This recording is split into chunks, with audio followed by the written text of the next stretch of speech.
Hello, everybody. How are you guys doing today? I pray you're doing well. I really do. And welcome to the Bible, block by block. Today is day 255. While day 255, we're going to be reading Israel refused to enter Canaa. That is Numbers 14, verse 1 till 10. Let us begin. But before we begin, let's do a little bit quick reading on something. Danger of chronic complainer. We might expect Israel, who escaped slavery in Egypt, to overflow with gratitude to the Lord, but in reality, there were many who grumbled against and again and again and again and again to God and his appointed representative, Moses. After the spies returned with negative report of the promised land, these complainers actually began looking for someone to lead them back to Egypt. This rebellion was merely the worst in a long series of complaints.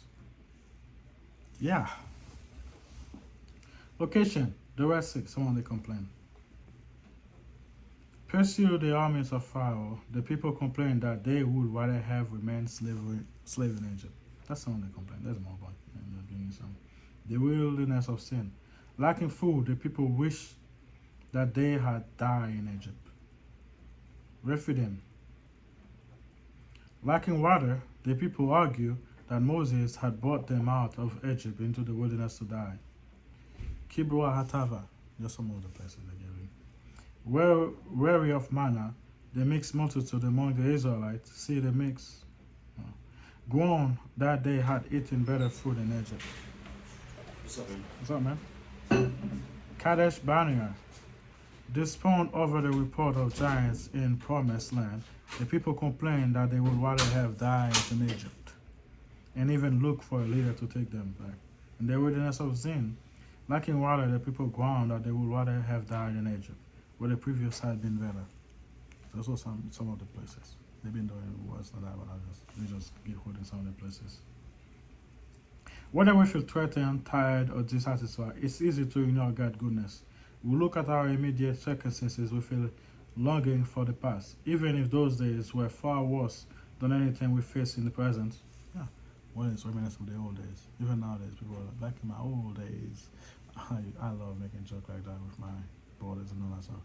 Back in my heydays, I used to, because people like to talk about the old days, even though the old days was terrible. They do not like to accept today's. Paul reminded Christians in Corinth of this sin from ancient Israel and warned them to watch out when they felt tempted to complain. Complaining takes difficult circumstances less bearable, slaps the energy of those around us in an insult our God who has promised to lead us. Our challenge is to keep faith in his faithfulness to us. More. The Corinthian Christians were some of the New Testament biggest complainers. See this in the introduction to 1 Corinthians. We're not there yet, but yeah. Think about it. Who is the most danger during chronic complaints? The complainer, those around the complainer, and the leaders. Which one of them is in the most danger? Anyway, let's read. Hold up. Alright, let's read. So all the congregation lifted up their voice and cried, and the people wept that night. And all the children of Israel complained against Moses and Aaron, and the whole congregation said to them, if only we had died in the land of Egypt, or if only we had died in this wilderness. Why has the Lord brought us into this land and to fall by the sword, that our wives and children should become victims? Should it not be better for us to return to Egypt? So they said to one another, let us select a leader and return to Egypt. I'm dealing with that right now. Trust me, I'm not laughing because I find it funny. I'm dealing with that right now. God, give me a plan. I'm fighting against it. Help me, guys. Pray for me. So I can just follow God with his plan 2-0-2. 2-0-2. Please, pray for me. Then Moses and Aaron fell on their faces before all the assembly of the congregation of the children of Israel. But Joshua, the son of Nun, and Caleb, the son of Jephunneh, who were among those who had spies out the land, tore their clothes, and they spoke to all the congregation of the children of Israel, saying, the land we passed through to spy out is an excellently good land. If the Lord delight in us, Then he will bring us into this land and give it to us, a land which flows with milk and honey.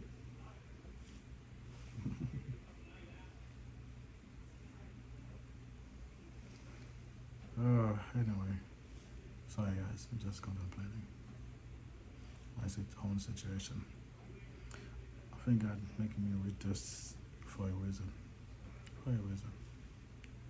Only do not rebel against the Lord, nor fear the people of the land, for they are our bread. Their protection has departed from them, and the Lord is with us. Do not fear them. And all the congregation said to stone them with stones. Now the glory of the Lord appeared in the tabernacle of meeting before all the children of Israel. They were ready to stone them.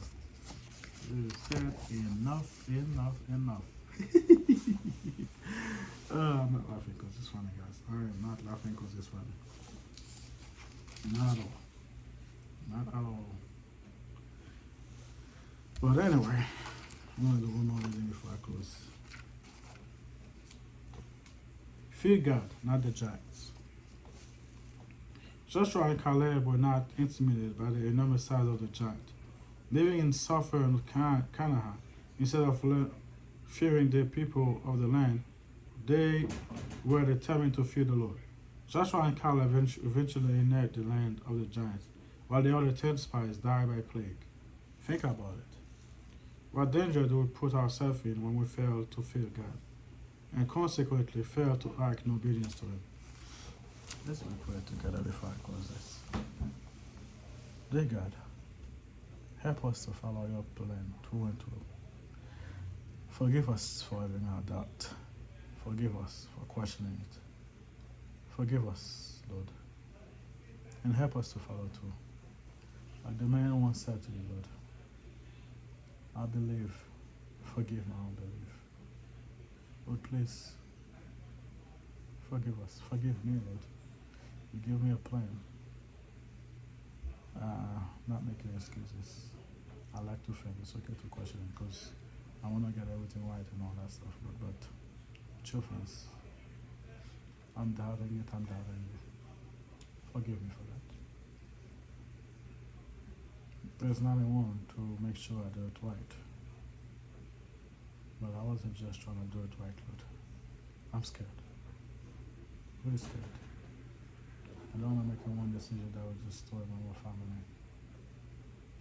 I don't want to do something that I regret forever. But I want to listen to you, Lord. Help me. Help us. When you tell us to do something that we have no idea how to plan out, help us have faith in you and follow you too. And we'll look back and be like, it all happened, glory to God. So in your name I pray. Amen. Alright guys, if you guys are going through something similar, you know what to do.